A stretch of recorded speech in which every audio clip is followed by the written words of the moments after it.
ভুয়ো কোম্পানি খুলে কোটি কোটি টাকার সাইবার প্রতারণা আর প্রতারণার অভিযোগে পুলিশের জালে ব্যাংক আধিকারিক। ভুয়ো কোম্পানির নামে ব্যাংক অ্যাকাউন্ট খুলে প্রতারণা, অনলাইন গেমিং শেয়ার ব্যবসার নামে 10 কোটি টাকা প্রতারণা, 23টি কোম্পানি খুলে 3 বছর ধরে কারসাজির অভিযোগ।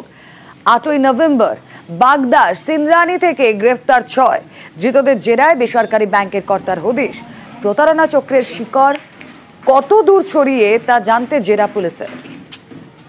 इन्वेस्टिगेशन दौरान जो देखा गया है कि इनारा बागदा थाना सिंद्रानी मध्य और मोट 23टा company different tax shell company जाके बोला जाए, যাদের কোনো অফিস নেই, যাদের কোনো ঠিকানা নেই, কিন্তু এনারা 23টা কোম্পানি ডিফরেন্ট জায়গাটা দেখিয়ে ওখানে কোম্পানিটা খুলেছে।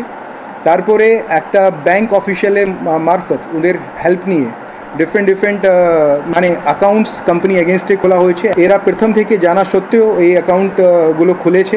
তারপরে ডিফরেন্ট সাইবার ফ্রড টাকাটা ওই নিজে অ্যাকাউন্টে আনিয়ে তারপরে অন্যান্য অ্যাকাউন্টে ডিফরেন্ট গেটওয়ে মাধ্যমে এরা পে করেছে। পুলিশ টিম কারেন্টলি দেখছে কি আরও এদের মোডাস অপারেন্ডিটা কী ছিল আর আরও কারা এদের মধ্যে জড়িত আছে।